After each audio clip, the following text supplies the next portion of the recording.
So you read all over the internet about people and they run their car on water and hydrogen fuel cells and so on. You're running your car on hydrogen. You can't run a car on water. But you're using water. Right. You use water as the source material. You run electricity through it, and it breaks it down into hydrogen and oxygen, and then you can burn the hydrogen. All right, so you found a way to store a lot more hydrogen in hydride. The equivalent of a full tank of gas. You want to fill up your car. How much hydride do you need? Well, I'll show you.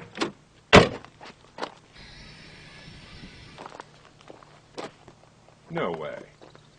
Yeah, that's the volume it takes to store enough hydrogen to propel this car close to 400 miles. Just about what it gets running on a full tank of gas.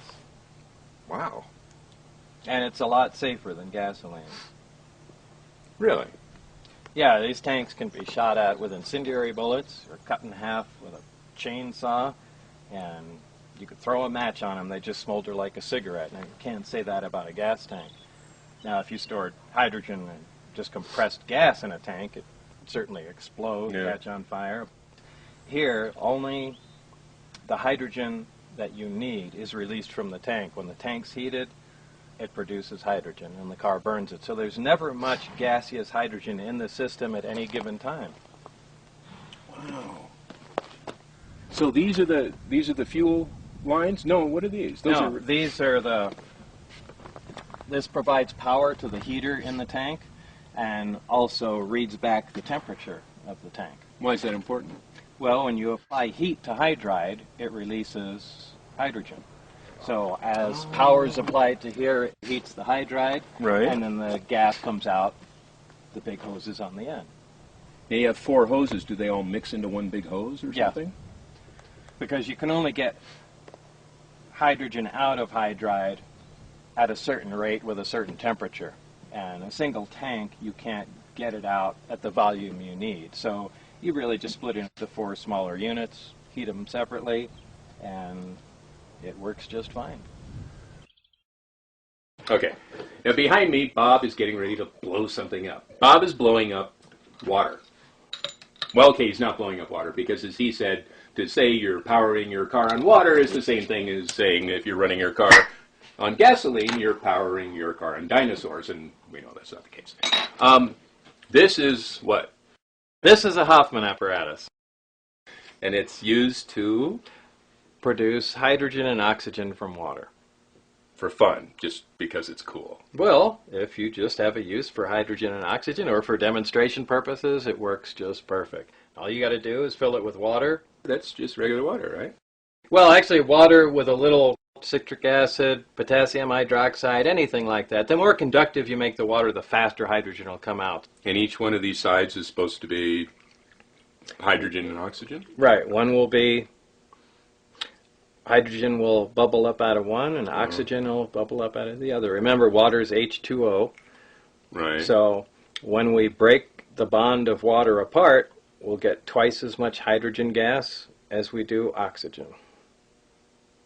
Oh, so what happens to the water? It just goes away. Right. It gets converted into... So each one of these tubes, the water just goes down, but what's left is the gas? Right. And there'll be more on this side? Yes. And that's the hydrogen side. Exactly. And that's the negative. Oh, so it matters which way you hook these up. So you got to hook up positive to what is... The positive's going to make... The positive will make the oxygen, and the negative will make the hydrogen. Okay. So we've just connected it there. Right. And just by turning it on, you can see bubbles start pouring up out of there. It's 7-Up. Kinda. So those bubbles are, well, they're not the same. So these are hydrogen bubbles and those are oxygen bubbles. Right. And this is whiter. There's more of them. Right. You can see it's really... Why is there more? Oh, H2. Right. There's twice as much. Hey, that actually makes sense. So I'll close it off so it saves, right, seals the gas in, and then you'll see it'll start filling up. Oh, we don't have to go away overnight? If this will do it while we're watching? Yeah, it'll be relatively quick. And what we'll do is take a little sample of the hydrogen gas and light it. Right. And You can see. What are these? You just have electrical current going to a piece of foil? Well, it's a piece of platinum foil, and the reason you need platinum in there is because it's very corrosive to a metal for electrolysis to occur. I mean, it's really ripping the atoms of the metal apart, but platinum is highly resistant to corrosion. Now, this is a slow method. Right. And, you know, it consumes a fair amount of electricity. Now, if the electricity is being produced from solar panels or a wind generator, it doesn't cost you anything, so who cares? But still, you don't want to wait, you know, hours and hours and hours and hours to refill a vehicle. You want something that can produce hydrogen at a fairly quick rate. So let's go ahead and extract some of this. Okay.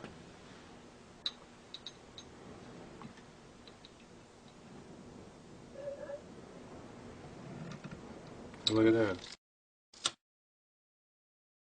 that. Wow. So there's power of hydrogen. You see, just from water, something exploded. So this is the same thing that was inside the lab.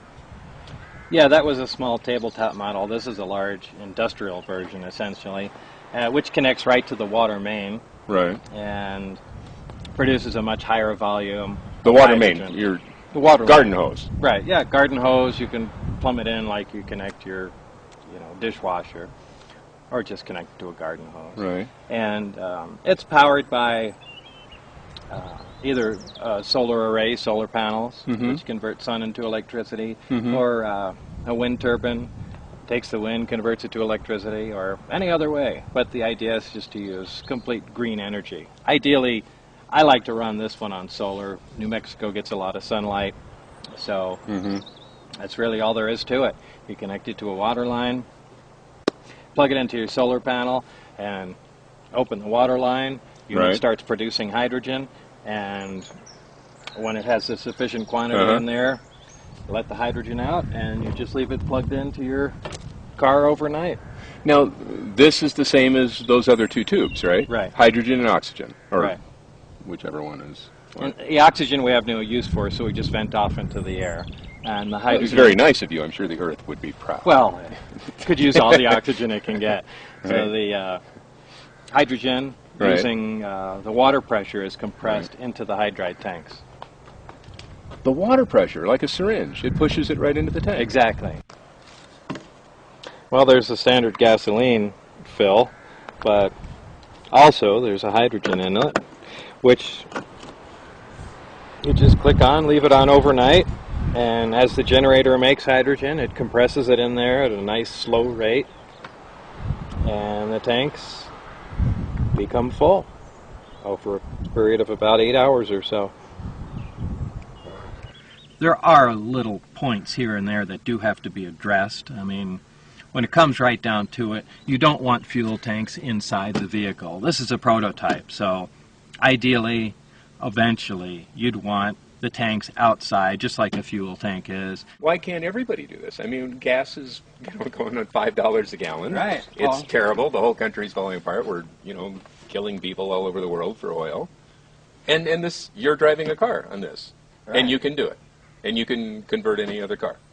Yeah, unless I'm sure there are cars that have some technical problems. But yeah, essentially, any car can be converted. The whole problem to it is the material in the hydride. The hydride itself, one of the main components of it, is classified as a weapon material. And it can only be used in thermonuclear weapons. And because, even though it's not a dangerous material, explosive, or anything by itself, just because it's used within those nuclear weapons that are obviously secret and the components thereof, but because it's used in those, it can't be used for any other civilian purposes. So, you can't even purchase the material. No. Which is why we had to make it. You made it? Yeah, we made it.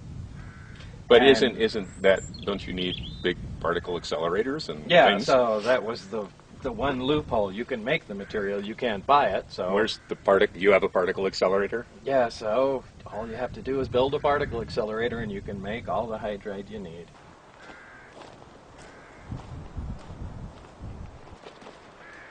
The biggest thing that stands in the way right now is just getting that material inside the tank, that hydride material. Right. And the reason you can't is because It's a weapon material. but there's nothing dangerous about it. No, it's It just won't used blow in a up. weapon, right? Well, beryllium's used in a weapon too. You know, it's Right. like basically this whole thing boils down to how you store the hydrogen. So we found a metal. We have a material that we can store the hydrogen in.